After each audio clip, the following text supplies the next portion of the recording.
to the YouTube channel of Sai Ram Academy. This is Dr. Parth Trivedi on behalf of Sai Ram Academy. Nowadays, especially if you consider physiotherapy, research in India is gaining its momentum. Everybody in the field of physiotherapy is talking about research. Each and every individual is asking for proof regarding the treatment chosen and the treatment administered. At a particular level, the client population, that is our patients, are also understanding the importance of research based treatment. When you term research, the first thing which comes in our mind is a patient related approach of the treatment. Whether the treatment which is given is tried, accepted worldwide or not. There is always a question that the research which is being conducted, is it an authentic research or it is just on paper research? So there are various types of research, and I think Sai Ram Academy is putting very nice efforts to explain. I have seen previous lectures of Professor Arunachalam sir where he has tried to explain how to define the research problem, how to select the journals. Yes, so this is in continuation with that topics, that research is the key evidence. Research is the key place where an individual treatment, based on which an individual treatment is necessary. When you term about clinical trial is very much familiar to the pharmacovigilance people, and pharmac pharma industry needs a basic clearance for putting a drug into the market. But when you term it about physiotherapist, we still don't have any regulatory body which decides that which kind of treatment is necessary and which kind of treatment is not necessary, or which has a poor evidence for a particular condition. So looking into the current scenario of COVID-19, you would have seen that there is no as such documented treatment. This means there are no proof. There is no proof that is one treatment effective or not. So all the treatments are under trial. Now, whenever you are doing a controlled trial, yes, it is mandatory to register your trial into a clinical trial registry of India if you are doing it in India. This clinical trial regulatory registry of India is CTRI, what we term, is governed by ICMR, Indian Council for Medical Research, and basically the DCGI, Drugs Control Regulatory of India, monitors this. So the basic concern of today's, or basic lecture of today's topic is how to register your trial. So it is my uh, sincere advice to all the budding therapists or uh, researchers who are well known in this field but who are not aware that how to register in clinical trial registry of India. It is very simple, it is free of cost, and you need to update it on regular intervals, and you need to update that, you know, at the end when your trial is completed. So what this does this matter? It is a registry. So why this registry is important? Point number one, this registry, if your trial is registered in this registry, this means it is an authenticated study. First thing. Second thing is, this registry maintains the records of all these kinds of trials, so the duplication of the study is avoided. And the third thing, majority of the good journals, popular journals, required a CTRI or registry, clinical trial registry number, if you want to publish a paper regarding the same. So moving forward, what we are going to discuss in this is, what is clinical trial registry of India, what to register, when to register, who registers this, how to register, and then at the end, practical tips. So, as I said, clinical trial registry of clinical trials hold enormous potentials for benefiting patients, improving therapeutic regimens, and ensuring advancements in medical practice that is evidence based. So, here we are talking particularly about evidence based. So, this evidence, yes, for example, you are administering IFT for a ONE patient. This ONE patient, if asked that why you are administering me IFT, why not TENS, why not ultrasound, you should have a particular evidence that these many trials have been done on IFT and this is effective. So this is your first line of treatment, and then you have second line of whatsoever it is. Yes, so that is why clinical trials holds an enormous potential. For whom?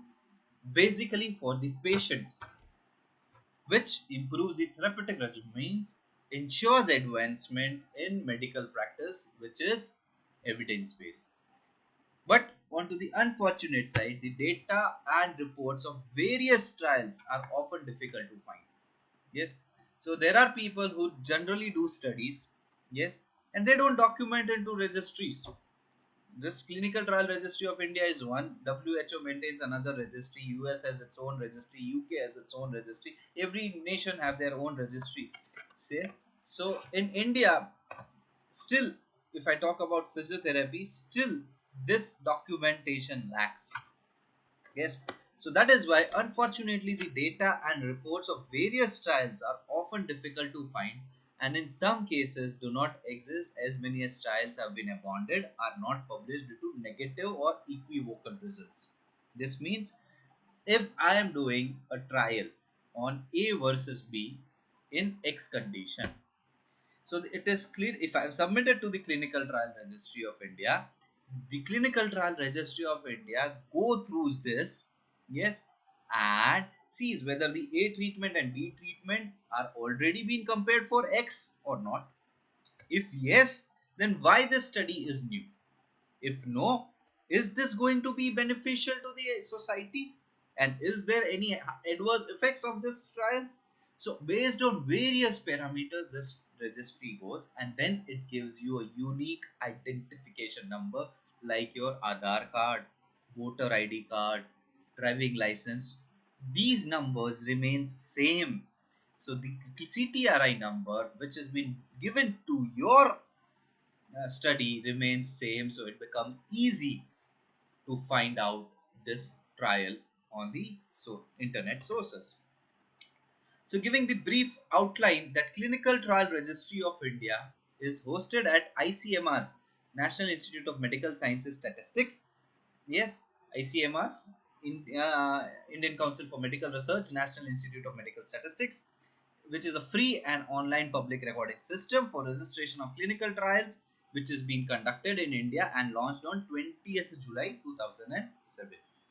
Initially, it was on voluntary basis, and then from 15th June 2009, it is mandatory. Please see, I'm focusing. It is mandatory to register your clinical trial. Yes. So if we are not registering in clinical trial, this means our study is null and void. The journals which accepts these clinical trial, please see whether it is being authentic without the CTRI numbers or registry number, whether this is an authentic journal or not. So if you are doing a clinical trial, it is mandatory post 2009 that you are supposed to register in CTRI. So the website is www.ctri.nic.in. and it has been controlled by Drugs Control General, DCGI, India. So who wants to register? Who has to register this? Any researcher who plans to conduct a trial, whether involving human participants, interventions like drugs, surgical procedures, preventive measures, lifestyle modification, devices, educational, behavioral treatment, rehabilitation strategies, as well as trials conduct related to the Department of Ayush, it is compulsory. So if somebody says Clinical Trial Registry of India, we are physiotherapist, we are not interested in registering because we don't come under any MCI guidelines or ICMR guidelines. Please forget about this. Yes, if you are not aware, please update your knowledge regarding this. We do come under this CTRI. It is, if we are a researcher, if we are conducting any research based on human participants, which is related to any device, any drugs, any interventions, whether it is lifestyle modifications or rehabilitation strategies, we do take part in. We are an active role of playing a major role in rehabilitation. Yes, okay. So we have to register our clinical trial in this CTRI. So what happens if you register? After a trial is registered, a trial. So once it has been registered, it is not like your just a roll number or probably any number which has been given to by any authority to you, that you will be an inactive participant. Yes, if you are registering in CTRI, yes, CTRI gives you a number, and on periodical interventions you are supposed to update it. There are certain domains which are not allowed to be updated until and unless you send them an official mail, so that they will unlock that domain. Okay, but you are supposed to update. Once you update, all these updated changes are shown publicly on CTRI website. So if I've registered my trial today, CTRI expects that on regular intervals, as for your phase wise, you update your trials. So if you are updating your trials, so for example, my phase 1 is going to complete in August 2020. So I'm supposed to write that my phase 1 has completed in August 2020. I've done a number of these numbers of publication. The number of publications are related to this, and this is the outcome, and I'm this. And for example, if my study gets over by December 2020, I'm supposed to mention that this was the my study has got over, my participants have been selected, everything is been done, and this is the result, brief summary. So all these things are being publicly displayed onto the website. So what is the mission of CTRI? It is basically to encourage all the clinical trials conducted in India to be prospectively registered. Prospectively registered. Prospectively. I'm terminating again prospectively. Prospectively. Prospect. Why? Because after 2018 February, the trials cannot be registered prospectively. The trials cannot be registered retrospectively.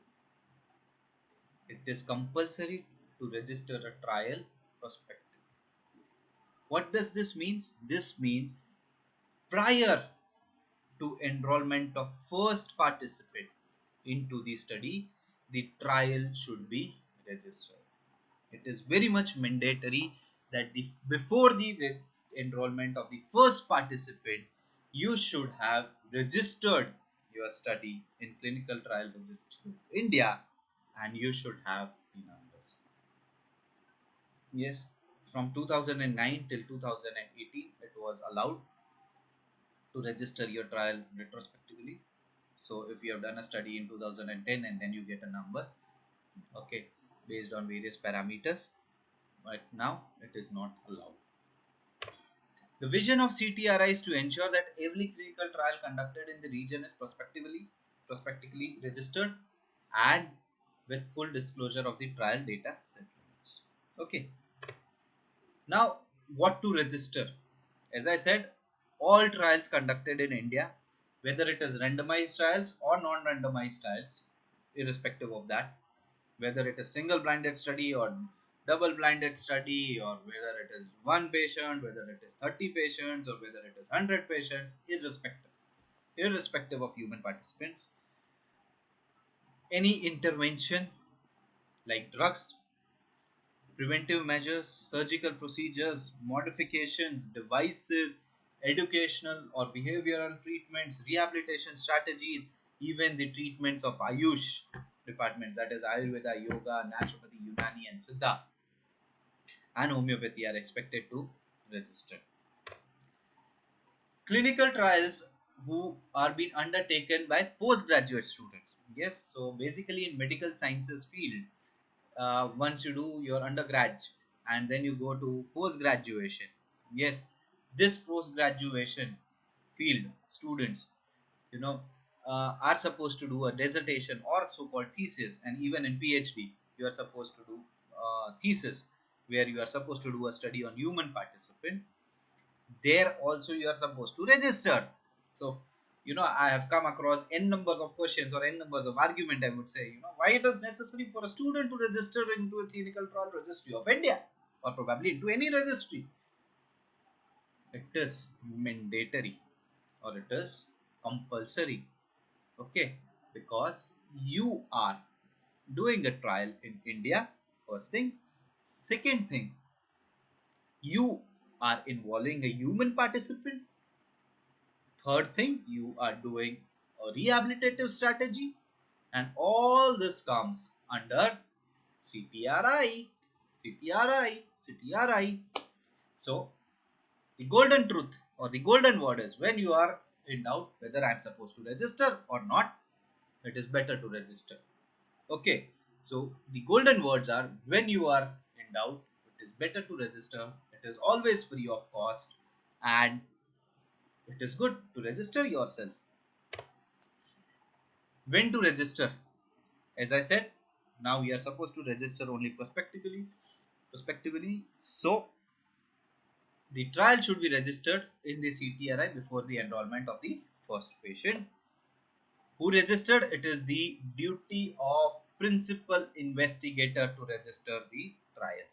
Okay, so uh, once you register in CTRI, the CTRI has an option. I will discuss about the data sets. Okay, we'll discuss about the data sets in detail in this presentation, but I'll just give you a brief idea. They have a principal investigator and they have a secondary investigator. Principal investigator is nothing but the main author, or main and corresponding author, as you term it in scientific language. So principal investigator is responsible for the study. For example, if I am doing a study with Professor Arunachalam, I am the principal investigator. He is the co-author or probably secondary investigator. So I will mention his details, his name, his affiliations, his email address, and my names and affiliation. So what does CTRI do? It sends an email to Professor Arunachalam to confirm whether he is the secondary investigator or not. First thing, if necessary, yes, if I've added the sponsor, it asks the sponsors also whether the study is being sponsored or not. So they are cross checking.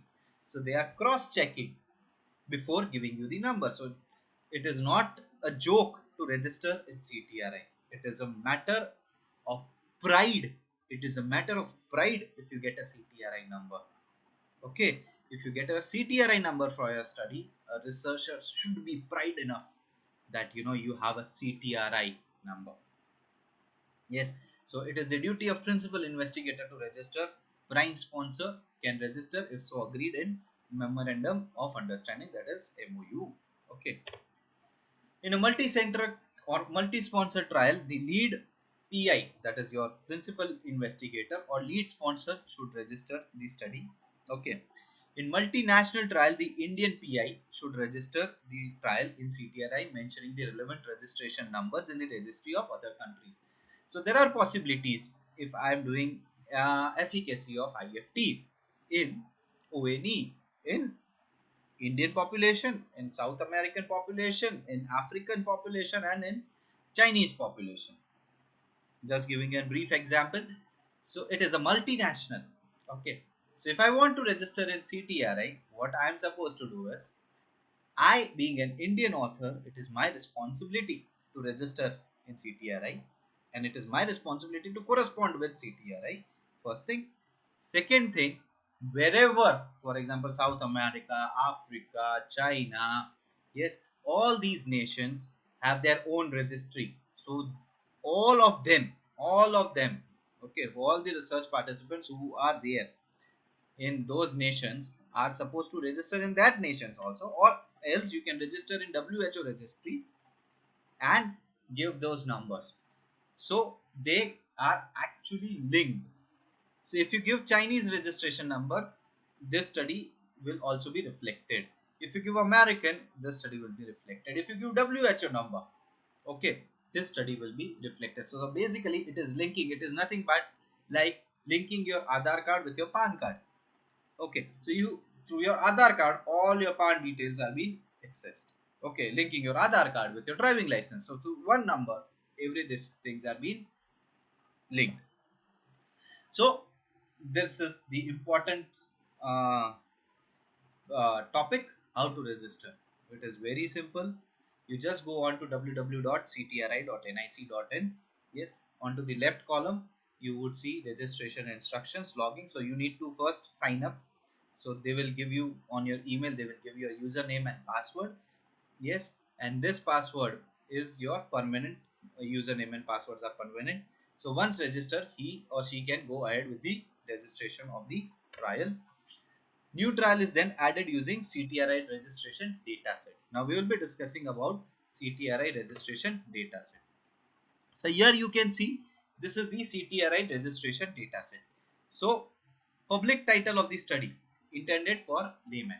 So for example, my study title is efficacy of shortwave diathermy and ultrasound in rehabilitation of osteoarthritis knee. Okay, this is my scientific title, which is second. Okay, which is as per the protocol and approved by the ethics committee. So public title will be a layman title in which a layman can understand this title. So it can be, where I have used efficacy, the term can be changed as effectiveness. So effectiveness of shortwave diathermy and ultrasound, I have used rehabilitation in my scientific study. Here I can use in the treatment of osteoarthritis knee. Okay, and you can, if you are considering in a local population, for example in Gujarat population or for in Tamil Nadu population, you can have a public title in the regional language also. Now why this public title is important? Because as per the declaration of Helsinki, first thing, the registration number is important, and second thing, your ethics approval is important. Third thing, informed consent is important. Informed consent, yes, you don't get an ethics approval until and unless there is a patient informed consent. Okay, so if you don't get patient informed consent, if you don't get ethics approval, you don't get ethics approval, you don't get CTRI. Okay, so it is very much important that the public title should be in a very simpler name. So in informed consent, if you tell efficacy of shortwave diathermy and ultrasound in the rehabilitation of osteoarthritis knee, majority of population is not going to understand. Majority of population is not going to understand. So here the public title should be in a very simple language. Okay, or comparison of shortwave and ultrasound, or mm, as I said, effect of so and so in osteoarthritis knee can be taken as a title. So in informed consent, if you explain the patient that this study title is so, you are being selected in this study and you are supposed to participate. If you don't, if you are free to move out of this study at any point of time, this will not hamper your treatment also. So all these parameters comes under informed consent, and these parameters are very much important in informed consent, and ethics committee looks after this. Please make your informed consent very foolproof, and generally it should be in bilingual. Generally it should be in bilingual. If I say bilingual, this means a standard language and a regional language. So if I termed it as a standard language, English becomes a internationally acclaimed language, and regional language can be the region or at least a national language. So it should be bilingual, and that is why the public title of the study is important. So if there is any acronym, you should add secondary ID, as I said, in the multinational trials or in the WHO. WHO also has its own registry, so you can register in that and you can quote that WHO registry number also in CTRI. Then the principal investigator name, address, contact details, contact person for scientific inquiry, and contact person details for public inquiry. So they can be same, they can be same, and they can be different. Okay, so it is generally advisable to have a scientific query person different and a public query person different. Why? Because in the cases, if you have n numbers of queries, you have two different people addressing the queries, and it becomes very fast to address the queries. And secondary thing is, once you want to go for publication, you can mention the roles of individuals in what were the in your scientific papers. So and especially for PG students, postgraduate students, which we have discussed, that it is mandatory if you are doing a clinical trial to register your study into CTRI. Contact person details of scientific query should be you, the first principal investigator, the PhD scholar, or your PG student. And contact person for public query, you can put your guide or co-guide's name, okay, your research supervisor's name. Sources of monetary and material support, if there is any funding is there or not. In that case, who is the primary sponsor, who is the secondary sponsor, countries of recruitment, so whether you are doing it in India only or whether you are doing it multinationally. Sites of study, if you are doing it in India, which are the sites? For example, if I am doing in Gujarat, so in Gujarat, what are the sites? Ahmedabad district, Gandhinagar district, Kutch district, Mahisagar district, etc. Name of the ethics committee and approval status. Can document of ethics committee approval is necessary. This is the major point where DCGI and CTRI looks into. I don't say that the rest points they are not looking into, but they are looking into this point in very detailed manner. Yes, so in detailed manner, the ethics committee approval is necessary.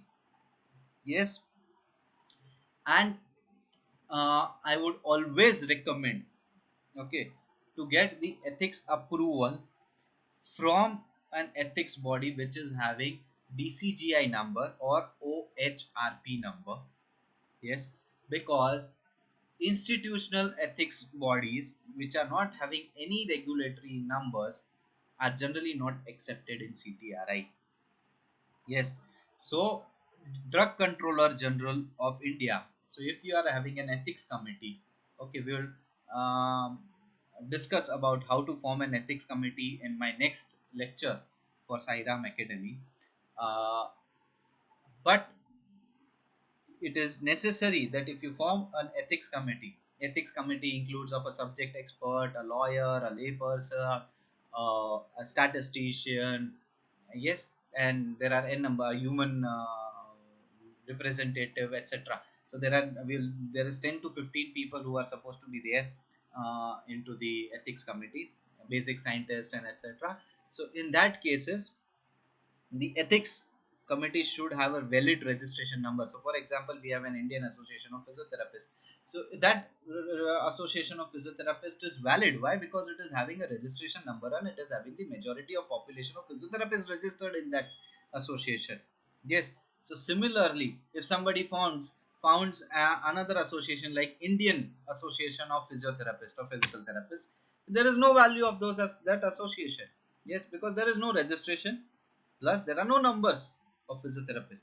So similarly, an ethics committee which is registered under DCGI numbers, because they are supposed to send regular intervals, they are supposed to send certain documents for their approvals. So CTRI doesn't accept the uh, ethics committee which is not having any registration. Please mark my words. Okay. So then regulatory clearance from DCGI, if applicable. So it is generally in our uh, physical therapy or rehabilitative sciences, this is not applicable. Okay. This where it is applicable, drugs controller of general of India, wherein any drugs are studied in human participants. Like for example, currently studies are going on for plasma therapy and various antiviral drugs for COVID-19. So DCGI gives approval. Yes. So for us, the studies are basically regulatory clearance is not necessary, but you can go through it if it is necessary. You are supposed to apply for that. Say health condition and problem studied. This is as per international classification ICF. Yes, or previously it was known as International Classification of Disease, ICIDH. Yes, so this is as per ICIF classification functioning. uh, they have a drop down menu, the joint to be studied, the uh, area to be studied of the body and etc. So you directly get the number. So it is a very drop down menu, very simple, very good. So no issues while selecting those things.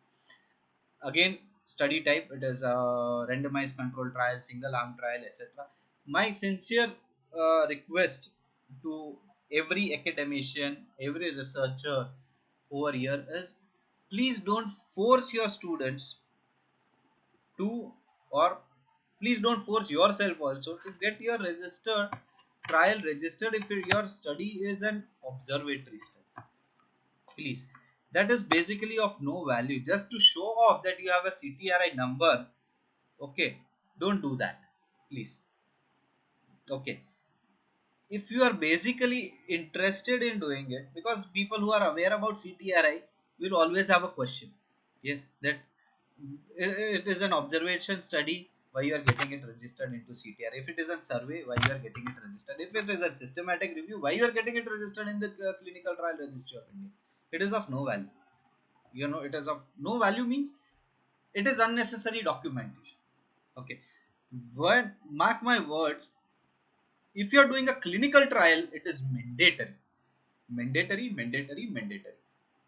Okay, then intervention and comparative agents. So for example, uh, A versus B. So A becomes your intervention and B is your comparator. You are supposed to mention inclusion and exclusion criteria, methods of generating randomization sequence. So for example, how we are going to randomize, whether it is lottery method or whether it is computerized generated methods, how we are going to randomize, method of allocation, blinding is there or not, what are the primary outcomes, what are the secondary outcomes. For example, pain is your primary outcome and functional performance is your secondary outcome. You are supposed to mention what will be your target sample size if you are doing it in India and if you are doing it outside, both. So for example, I have 200 sample size, and among that 100 will be from India and 100 will be from other nations. I'm supposed to mention what were the phases: phase 1, phase 2, phase 3, phase 4, post marketing surveillance. So these are as per the drug clinical trial registry phases. You cannot phase your studies randomly, that it is phase 1, phase 2, phase 3, phase 4. No, you are supposed to phase it as per the drug trials phases, phase 1, 2, 3, and 4. What will be the date of first enrollment? So for example, today is 30th April 2020. I'm registering it today, and until and unless I don't get the number, I cannot enroll. So for example, I've given 30th April and say I'm telling that I'll be registering my participant on 1st May 20 and 20. It is not accepted. Until and unless you don't get the CTRI number, you are not supposed to move ahead with the first enrollment of the patient. First thing, again, if it is 30th April, you are applying on 30th April and you say 29th of April is the first enrollment, it is also not accepted. Estimated duration of trial, 1 year, 2 years, or in the months you can mention. Recruitment status, for example, you are currently recruiting pending, temporarily suspended, completed, or others. So for example, this is what you are supposed to uh, update regularly. So for example, uh, uh, before to the enrollment of the first patient, it will be pending, and then once you get the number, you will update it to recruitment. And if there is some problems like this COVID-19 issue, you are supposed to update it again that it is temporarily suspended. You are supposed to mention why, because of COVID-19 issues. Okay, and then once again, if you start, you are updating it as recruiting, and then if it is completed, you are supposed to mention it completed, and you are supposed to give a brief summary. For example, you are doing it in osteoarthritis knee, so you will write that the knee is this kind of joint. It is made up of by femur on the upper, and tibia and fibula and to the lower side, and patella. And then what are the grades of ONE, and what is the role of DFT, and what is the role of ultrasound. A brief summary, very brief summary. What are the number of patients, how we are doing it. So that is what you are supposed to do it. This is your data set. I hope this is very much clear. The data set is then, once you fill up this data set, this data set is in PDF, it is available. So first, my suggestion is that the PDF is available onto the CTRI website. You take the printout of this CTRI data set, fill it up, okay, concerned with your co-authors, okay, and then you try the online data set filling. Once the data set is filled up and it is submitted to the CTRI, they will communicate if there are issues. You are supposed to solve those issues, and then if there are no issues, they will give you a CTRI reference number. CTRI checks the data sets and send back trial for clarification, modification. If found incomplete and inappropriate, the person registering has to clarify details before any further process. Yes, CTRI verifies the trial from principal investigator, contact person of scientific and public category, who can be the same or different. As I said, a unique registration number is provided to the trial once found complete and verified.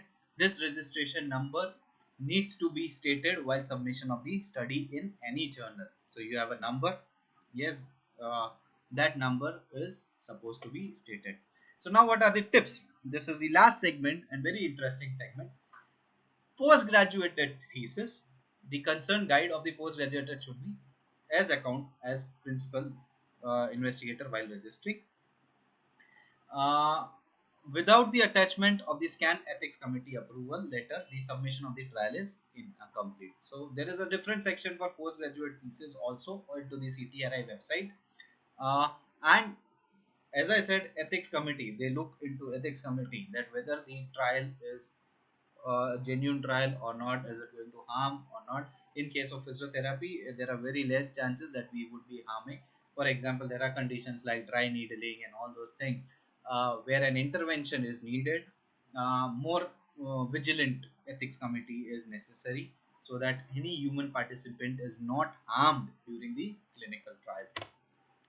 For the public title, medical jargons are to be avoided. Medical jargons means the medical terms are to be avoided, and it should be written in easy to understand words for lay people.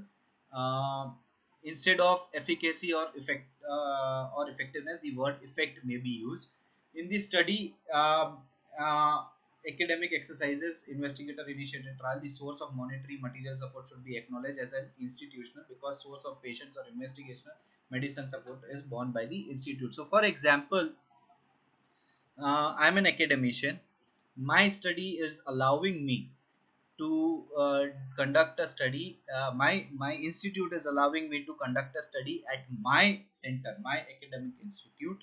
Uh, so I am supposed to mention my academic institute's name in that institute in the monetary or material support section as an acknowledgement also. And in that cases, if they have any doubts, they can contact the institutional head regarding this. Primary sponsor may or may not be the funding agency, but it is responsible for initiation, conduct, and management of the study. So basically, there are certain times that only primary sponsor gives a funding for first patient or second patient. So it is basically not responsible for initiation. Yes, but basically it is managing the whole scenario.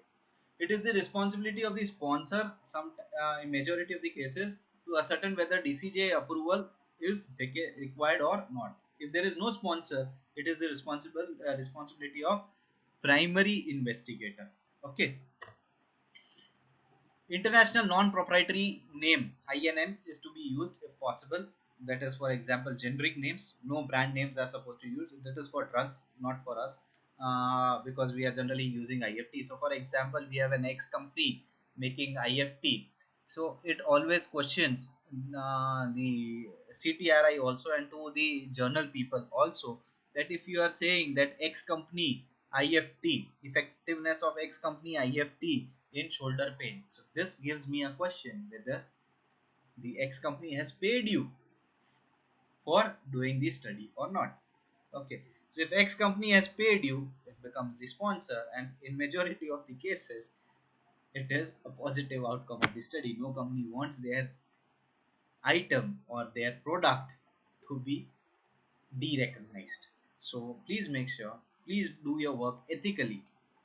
Okay, so for an unregistered drug, the generic name, chemical name is supposed to be used. This is for the drugs component, which is probably not as much important for us as a physical therapist or rehabilitation specialist. For each intervention, description of other intervention details should be provided. So you are supposed to give dosage also. This is very much important in our segment also, that you are giving a dosage value also. You cannot state that effectiveness of IFT in shoulder pain. If it is IFT, yes, whether it is 2-pole, whether it is 4-pole. If it is 4-pole, whether it is continuous or vector. If it is vector, which type of vector it is, 45 degrees vector or 90 degrees vector. If it is 90 degrees of vector, which waveform you are using, triangular, trapezoidal or rectangular waveform. If you are using rectangular waveform, why you are using rectangular waveform, why it is it a chronic pain or is it an acute pain, and what duration of the treatment. So every dosage and how we are going to administer it, so that is what you are supposed to mention in your dosage section also. Most importantly, registering once is not the end of the exercise. Generally what people do, you have got a CTRI number, you are the king of research, you will go and boost everywhere that I have CTRI number, I have CTRI number, I have CTRI number. Yes, people who are understanding the CTRI will ask you, show me whether it is updated, and when you see the trial is registered 2 years back and there is no updation. Okay, so it is very much essential. It is very much essential. So people who are listening to this video and at current phase of time, and if you have registered in CTRI, please make sure that you update your trial register as temporary suspended, as I mentioned in my previous slide, because if you're not recruiting your study participants. So I'm very much thankful to Sairam Academy for providing me this platform and putting trust on me to explain this as a CTRI registration, how to register CTRI into CTRI, how to register a clinical trial into CTRI, and I hope you all enjoyed listening to this video and looking forward for another lecture on ethics committee. I'm very much thankful. If you have any doubts, please contact Sairam Academy comment box, or you can also mail me at drparthtrivedi@live.in. That is Dr. Parth Trivedi at live.in. Thank you very much.